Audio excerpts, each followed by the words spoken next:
Era 1954 y uno de los primeros aviones de propulsión despegó de Italia. Era el máximo exponente de los viajes de lujo de alta velocidad. Pero 26 minutos después, se estrelló catastróficamente. Murieron 35 personas. Un equipo de investigadores tuvo que resolver el misterio de por qué un avión de alta tecnología se desintegró durante un vuelo rutinario. Lo que descubrieron entre sus restos marcó un punto de inflexión en la historia de la aviación. Los desastres no ocurren sin más. Son una cadena de acontecimientos críticos. Desentrañaremos las pistas e iniciaremos la cuenta atrás hacia esos segundos catastróficos finales. Segundos catastróficos. Accidente aéreo del Comet. Europa, 1954. 9:30 de la mañana, domingo 10 de enero, aeropuerto de Roma. Una docena de aviones despegaban y aterrizaban cada hora. En la pista se encontraba el vuelo 781 haciendo escala de Singapur a Londres. El avión era un de Havilland Comet de fabricación británica. El Comet era el primer avión de propulsión de pasajeros. Funcionaba con 4 motores de propulsión Ghost y transportaba 42 pasajeros y tripulantes hasta 800 kilómetros por hora, casi el doble que su competidor más cercano. Para poder alcanzar esa velocidad asombrosa con eficacia, volaba a una altitud de 12.000 metros, donde el aire es menos denso. 22 meses después de su lanzamiento, había 17 de esos magníficos aviones en servicio. 9 de ellos pertenecían a British Overseas Airways Corporation o BOAC, que también los operaba, y entre ellos se encontraba el vuelo 781. En la terminal del aeropuerto de Roma, los miembros de la nueva Jet Set disfrutaban del desayuno, y entre ellos se encontraba el famoso reportero de la BBC, Chester Wilmot. Volvía a casa tras cubrir el viaje a Australia de la recién coronada reina de Inglaterra. Chester era un padre de familia ejemplar con 3 hijos. Se sentía especialmente unido a su hija Jane, de 10 años, que había nacido sorda. Yo le adoraba. Sabía que era un hombre muy ocupado, que salía por la tele y que escribía libros. Pero no me daba cuenta de lo famoso que era. Para mí era simplemente mi padre. A las 10:18 minutos ya se habían completado todas las comprobaciones previas al vuelo. El capitán Alan Gibson firmó para confirmar que todo estaba en orden. El vuelo 781 era uno de los 5 vuelos de Roma a Londres operados por BOAC ese día. Pero los demás vuelos los realizaban aviones de una generación anterior, más lentos, que funcionaban con hélices. A las 10:19 minutos, un BOAC C4 Argonaut, también con destino a Londres, despegó por la pista. A las 10:30, 11 minutos después de que despegase el Argonaut, el Comet comenzó a maniobrar por la pista. El controlador aéreo le dio permiso para despegar. 1 minuto después, el moderno avión se elevó en el aire. El viaje a Londres duraría exactamente 2 horas y 37 minutos. A las 10:38 minutos, el vuelo 781 ascendió a una altura de 11.000 metros. Para ascender tan alto y que a la vez los pasajeros pudiesen respirar cómodamente, el ingeniero manejaba un sistema de presurización desde la cabina.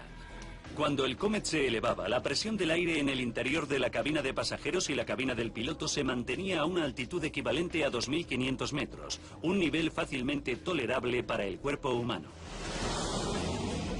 Cuando el vuelo 781 estaba ascendiendo, el capitán Gibson recibió un mensaje del capitán Johnson, el piloto del Argonaut, que había despegado antes pero era más lento. George Hawjik, te recibo. Cada piloto empleó la señal de llamada de su avión, que era Hawjik para el Argonaut y Joke Peter para el Comet. A su debido tiempo pasarás por encima de una capa de nubes. Nosotros ahora estamos a unos 11.000 metros. Te avisaré cuando pasemos por ella. Recibido, Al. A las 10:51 minutos, el capitán Gibson volvió a llamar al capitán Johnson al Argonaut. George Hawjik, soy George Joke Peter. George Joke Peter, soy George Hawjik. George Hawjik, ¿ha recibido mi mensaje?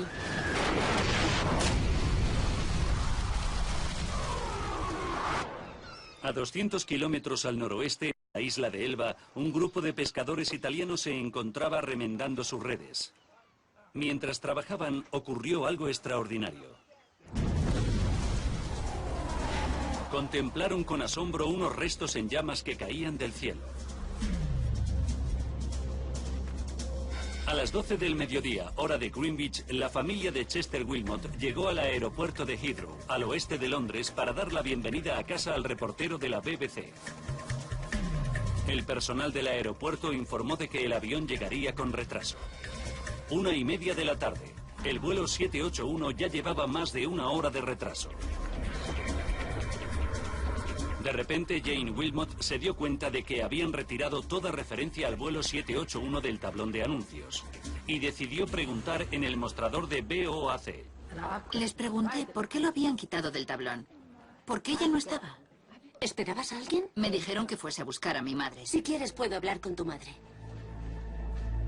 Condujeron a Edith Wilmot a una sala. Sus hijos esperaron fuera. Minutos después, Edith salió visiblemente afectada y a punto de llorar. Ha habido un accidente. Les dijo a sus hijos que Chester había muerto. No me podía creer lo que estaba pasando. Y me enfadé mucho porque mi padre volvía a casa para celebrar mi cumpleaños. En Italia, los pescadores comenzaron la desagradable tarea de recuperar los cadáveres. En el vuelo 781 del Comet fallecieron un total de 35 pasajeros y tripulantes. No hubo supervivientes.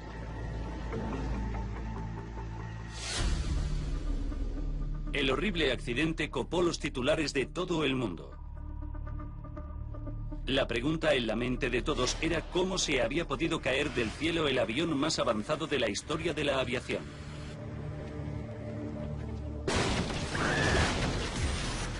Ahora profundizaremos en la investigación para revelar la cadena de sucesos que derribó el vuelo 781.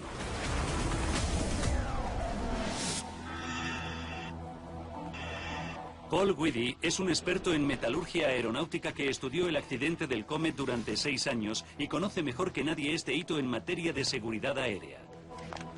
Pero tenía que asegurarse de que se había averiguado realmente la verdad sobre el caso.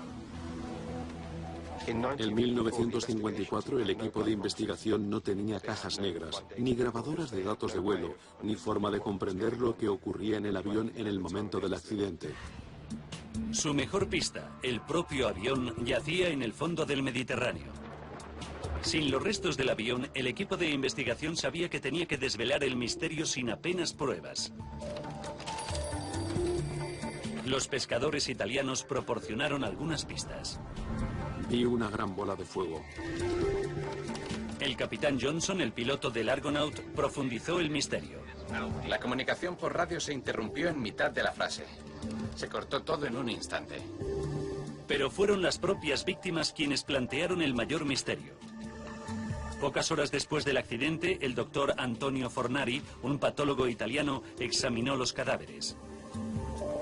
A pesar de su considerable experiencia, el doctor Fornari halló en las lesiones de las víctimas una pauta que nunca había observado antes. Muchos cuerpos tenían el cráneo fracturado, y las lesiones eran previas al momento de su muerte. También descubrió otra pista desconcertante. Los pulmones de casi todas las víctimas estaban gravemente dañados. Muchos habían estallado como un globo. Era un caso extraño y desconcertante que le dejó perplejo. Con tan pocas pruebas, la investigación se estancó. Preocupado, el primer ministro Churchill ordenó a la Marina Real que recuperase los restos del Comet del fondo del mar. Los restos se hallaban a 120 metros de profundidad y nadie sabía exactamente dónde. El HMS Wrangler, una fragata antisubmarinos, registró un área de 260 kilómetros cuadrados. Entonces, el 12 de febrero, 33 días después del accidente, los expertos de la Armada identificaron el primer fragmento del Comet. A lo largo de las semanas siguientes, enviaron a Inglaterra pequeños restos para su análisis. Mientras tanto, en Londres, la flota de Comets estaba paralizada. BOAC sufrió una hemorragia de pérdidas de 50.000 libras semanales. Se había invertido mucho en el avión y la presión para volverlos a poner en funcionamiento era creciente. El 23 de marzo, 10 semanas después del desastre, el gobierno británico dio permiso a la aerolínea para reanudar el servicio. Fue un tremendo error.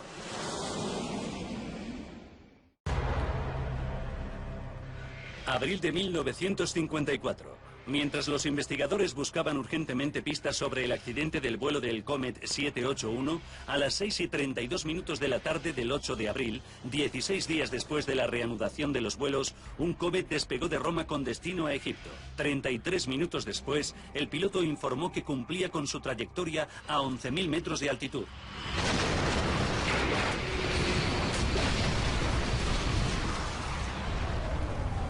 Murieron 21 personas más. Las similitudes entre ambos accidentes eran perturbadoras. Ambos aviones volaban a una altitud de unos 11.000 metros y ambos se estrellaron en el mar poco después de alcanzar esa altura. Parecía que el fallo residía en el propio avión. Churchill actuó con determinación. Nombró investigador del caso al Royal Aircraft Establishment, el mejor centro de investigación aeronáutica de Gran Bretaña. Al frente de la investigación se encontraba Sir Arnold Hall. Hall tenía una reputación impresionante. Era un erudito de Cambridge y uno de los científicos más destacados de su época. Sir Arnold Hall era un científico brillante. Era de las personas que dejaban que los hechos hablaran por sí solos y emitía juicios basados en hechos, no en opiniones. El segundo avión estrellado se hundió a 1.000 metros de profundidad y era imposible de rescatar. Pero se confiaba en que si se esclarecía la causa del accidente del vuelo 781, también se explicaría por qué se había estrellado el segundo avión. Durante los siguientes 4 meses se reconstruyeron metódicamente los restos del vuelo 781. Cuando examinaron los fragmentos, descubrieron pistas intrigantes. Trozos de moqueta, pastillas del botiquín y restos del equipaje de los pasajeros incrustados en el extremo trasero del fuselaje. Sugerían que una explosión en la parte delantera del avión había catapultado los efectos personales al fondo de la aeronave. Al mismo tiempo que el avión, las víctimas también comenzaron a proporcionar pistas. 4 de los cadáveres recuperados del segundo avión fueron trasladados a Gran Bretaña para su autopsia. El forense les encontró lesiones idénticas a las de las víctimas del vuelo 781, cráneos fracturados y pulmones reventados. Tuvo un presentimiento. El avión entero podía haber estallado como un globo. Después de todo, la presurización de la cabina diseñada para que los pasajeros respirasen cómodamente sometía el revestimiento de aluminio del Comet a una gran presión. Si se producía cualquier fallo mecánico, el avión podía reventar. Para confirmar esa teoría prepararon un experimento pionero. El equipo fabricó una maqueta de plexiglas del fuselaje que tenía el 10% de su tamaño real. La maqueta se introdujo en una cámara de presión. Cuando la presión sobre el fuselaje se incrementó a 3,7 kilogramos, el equivalente de volar a 12.000 metros, el equipo rasgó deliberadamente la maqueta.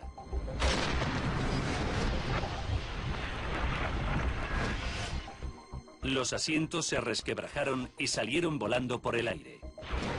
Los muñecos fueron catapultados hacia arriba y se rompieron la cabeza contra el techo del avión. El experimento parecía explicar por qué las víctimas de ambos accidentes habían sufrido terribles lesiones craneales. Y no solo eso, el repentino cambio de presión habría causado que el aire que se encontraba en el interior de las víctimas se expandiera rápidamente, reventando sus pulmones en el acto. Aunque la descompresión explosiva explicara lo que había ocurrido en ambos aviones, el equipo de investigación tenía que descubrir lo que había causado exactamente la debilidad de la estructura del fuselaje. Sir Arnold decidió poner a prueba un avión entero. Era un experimento a una escala completamente distinta y jamás intentada. Exigía la construcción de un gigantesco tanque de agua, que medía 34 metros de largo por 7 de ancho y 5 metros de hondo. El 29 de mayo ya estaba listo. Los ingenieros llenaron de agua el tanque y el avión. Cuando estaban ambos llenos, metieron más agua en el avión y lo presurizaron como si estuviera volando. Tras 5 minutos, los ingenieros redujeron la presión. Cada prueba sometió al avión a la misma presión que un solo vuelo a 12.000 metros. Sir Arnold planeaba continuar el experimento hasta destrozar el avión. Podían tardar hasta 5 meses. Mientras el experimento seguía su curso, se continuaron otras vías de investigación. A mitad de junio, 5 meses después del accidente del vuelo 781, el equipo montó 2/3 del fuselaje rescatado del avión sobre un armazón de madera. Gracias a las brechas del metal, ya estaba claro que el avión se había despresurizado violentamente y reventado por las juntas. Siguiendo las grietas hasta donde se habían iniciado, calcularon que el fallo inicial probablemente se originó en la parte delantera del avión, en alguna parte entre la cabina de pasajeros y la cabina del piloto. Pero la causa exacta de la tragedia seguía siendo un misterio. Entonces, el 24 de junio, el equipo a cargo del tanque de agua efectuó un importante avance. Menos de un mes después del comienzo del experimento, tras el equivalente de tan solo 3.000 vuelos, el fuselaje del avión se fracturó. Se produjo una enorme grieta en el revestimiento del avión.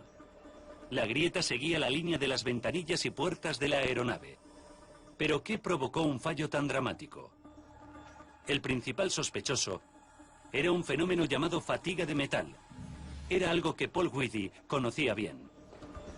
Esta es una pieza de aluminio similar a la empleada en el revestimiento del Comet, pero mucho más fina. Un ciclo de carga no la hace fallar, pero si lo repito reiteradamente así. La fatiga se produce cuando un metal como el aluminio se flexiona repetidamente a un lado y otro. Al final comienzan a formarse grietas diminutas. Las grietas aumentan constantemente de tamaño y la pieza acaba fallando. Pero Sir Arnold sabía que tenía que obtener pruebas para demostrar esa teoría.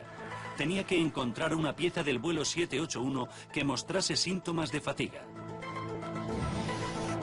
El equipo examinó la brecha que se había abierto en un costado del fuselaje. Remontándose al origen de la grieta, descubrieron que comenzaba en la escotilla de escape delantera. No era sorprendente. Cuando se recorta una puerta o una ventana en un avión, la estructura se debilita y la presión se concentra alrededor de las áreas debilitadas. Para investigarlo más a fondo, equiparon otro avión con indicadores diseñados para medir la presión del fuselaje. Los resultados fueron impactantes. Durante el vuelo, la presión sobre el revestimiento del avión, alrededor de las puertas y ventanillas, alcanzaba el 70% de su resistencia total. Era 4 veces superior que en el resto del revestimiento del avión. Entonces, el equipo descubrió un detalle aún más preocupante. Los soportes de alrededor de las ventanas estaban remachados en lugar de pegados como en el diseño original. El problema era que los remaches se troquelaron sobre el metal, no se perforaron. Era una técnica que provocaba diminutos defectos de fabricación que tras repetidos vuelos podrían transformarse en grietas de fatiga. Sir Arnold y su equipo sabían que se estaban acercando, pero aún no habían encontrado señales de fatiga de metal en ninguno de los fragmentos del vuelo 781. Entonces, el 12 de agosto, 7 meses después del accidente del vuelo 781, un pesquero de arrastre italiano encontró un gran fragmento del avión. Resultó ser una sección del techo del vuelo 781. La pieza incluía 2 ventanillas fabricadas para enviar y recibir señales de radio. Sir Arnold y su equipo enseguida encontraron lo que estaban buscando. El agujero de un remache de la esquina de una ventanilla mostraba grietas diminutas. Cuando cotejaron la pieza con el resto de los fragmentos, comprobaron que todas las grietas se remontaban a ese punto. Ya tenían la prueba que faltaba. El martes 19 de octubre, tras 6 meses de laborioso trabajo, Sir Arnold Hall presentó sus hallazgos ante la comisión de investigación. Pero había un detalle que fascinó a Whitty. En 1954, las técnicas para analizar la fatiga de metal eran limitadas. La pieza final de los restos del vuelo 781 se examinó con un simple microscopio, y el equipo se guió por su experiencia para llegar a una conclusión. Hoy, el Museo de Ciencia de Londres conserva esa pieza crucial del avión. y Whiddy quiso volver a examinarla con tecnología del siglo XXI para confirmar si Sir Arnold tenía razón. Para examinar los daños con mayor detalle, Whiddy realizó una impresión de la zona clave con una masa a base de silicona.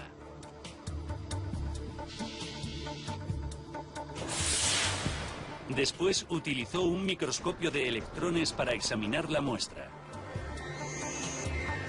Lo amplió 800 veces y pudo ver los detalles que Sir Arnold nunca vio.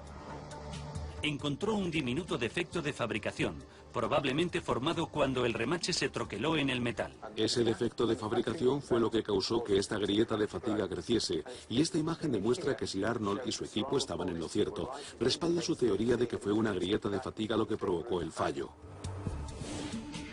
Más de medio siglo después de la investigación más vanguardista e innovadora de la historia de la aviación, Paul Whiddy obtuvo la prueba concluyente de que los resultados de Sir Arnold Hall eran totalmente correctos. Ahora recapitularemos los sucesos que condujeron a aquel accidente fatídico y, basándonos en las pruebas descubiertas durante la investigación, revelaremos qué fue lo que derribó realmente al vuelo 781. 10:31 del 10 de enero de 1954, 26 minutos antes del desastre. El vuelo 781 despegó del aeropuerto de Roma. Los remaches troquelados en el avión durante su fabricación crearon defectos de fábrica microscópicos. Las repetidas presurizaciones transformaron los defectos de fábrica en grietas de fatiga, que se acrecentaron con cada vuelo. 19 minutos antes del desastre, el vuelo 781 ascendió a 11.000 metros. Al ascender, la presión se incrementó y el revestimiento del avión resultó forzado. 5 segundos antes del desastre, una grieta de fatiga alcanzó los 2 centímetros de longitud y el revestimiento del avión se rasgó.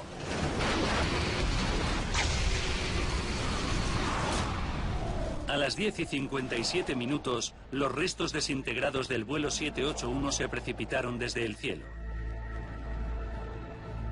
Habían muerto 35 personas.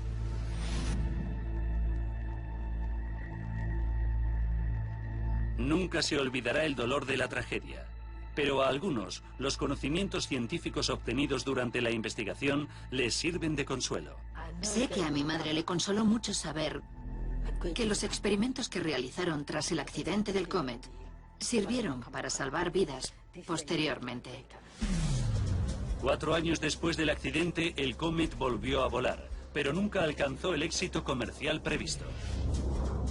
Mientras tanto, la empresa estadounidense Boeing desarrolló su propio jet de pasajeros y se convirtió en la compañía dominante en el mundo de la aviación.